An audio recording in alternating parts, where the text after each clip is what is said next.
Yesus lahir di Betlehem, dibesarkan di Nazaret dan melayani di wilayah Yudea dan Galilea, wilayah orang Yahudi. Tetapi pada akhirnya, ia disalibkan oleh pemerintahan Romawi karena desakan para pemimpin agama Yahudi. Mengapa hal ini bisa terjadi? Pada abad pertama, orang Yahudi menantikan sosok Mesias yang akan menjadi pemimpin politik dan militer. Mereka berharap Mesias akan membebaskan mereka dari penjajahan Romawi, seperti Raja Daud dahulu kala. Namun Yesus datang bukan sebagai jenderal perang, melainkan sebagai Mesias rohani. Ia mengajarkan kasih, pengampunan, pertobatan, dan kerajaan surga. Pengajaran ini sangat bertolak belakang dengan harapan mereka. Yesus juga secara terbuka mengkritik para pemimpin agama Yahudi seperti orang-orang Farisi dan ahli Taurat. Ia menyebut mereka sebagai kuburan yang dilabur putih, tampak suci di luar tetapi busuk di dalam. Itulah sebabnya para pemuka agama merasa terancam dan akhirnya menolak Dia. Dalam Injil Yohanes pasal 1 ayat 11 tertulis bahwa Ia datang kepada milik kepunyaannya, tetapi orang-orang kepunyaannya itu tidak menerimanya. Penolakan ini bukan hanya persoalan sosial dan politik, tetapi juga sudah dinubuatkan dalam kitab suci. Dalam kitab Nabi Yesaya pasal 53, ada nubuat tentang seorang hamba yang menderita, yang ditolak, dihina, dan ditikam karena pelanggaran umat. Namun sampai hari ini, banyak orang Yahudi menolak bahwa nubuat itu berbicara tentang Yesus. Sebagian dari mereka percaya bahwa hamba yang menderita itu adalah bangsa Israel sendiri, bukan pribadi Mesias. Bagi para pengikut Yesus, pasal ini sangat jelas menunjuk kepada penderitaan dan penyalibannya.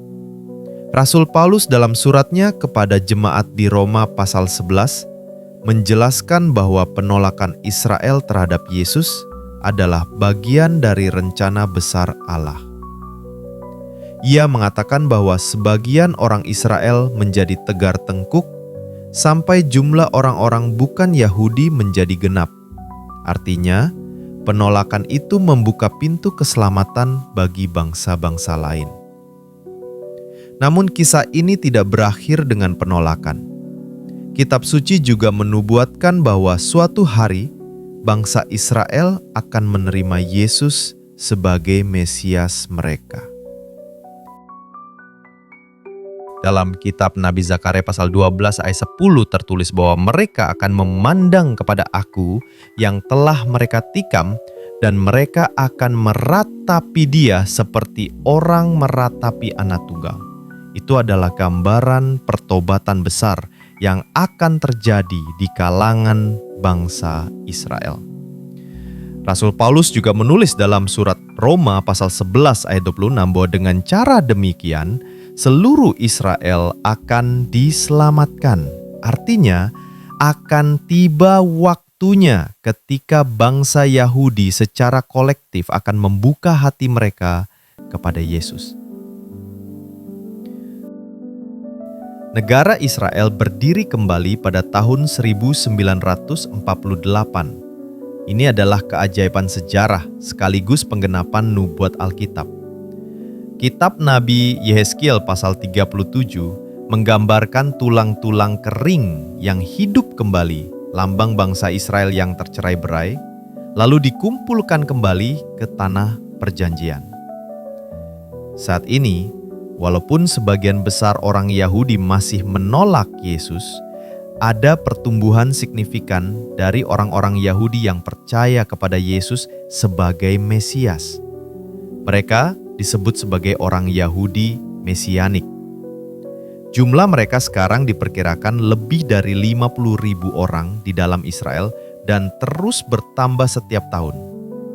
Perang, konflik, tekanan internasional, dan ketegangan politik yang terjadi hari-hari ini membuat banyak orang Yahudi mulai mencari jawaban yang lebih dalam tentang hidup, kematian, dan kebenaran. Di tengah kekacauan dunia, semakin banyak yang mulai bertanya, siapa sebenarnya Yesus? Atau dalam bahasa Ibrani, Yeshua. Penolakan bangsa Yahudi terhadap Yesus bukanlah akhir dari cerita. Justru, ini adalah bagian dari rencana agung Sang Pencipta. Yesus tetap menantikan bangsanya sendiri untuk kembali kepadanya. Hari ini kita sedang menyaksikan nubuat-nubuat ribuan tahun yang lalu mulai digenapi di depan mata kita. Bangsa Israel yang dahulu menolak, suatu saat akan menerima. Dan ketika itu terjadi, dunia akan menyaksikan kebangunan rohani yang besar. Baik Yahudi maupun bukan Yahudi, keselamatan hanya ada di dalam satu nama, yaitu Yesus, Mesias yang dijanjikan itu.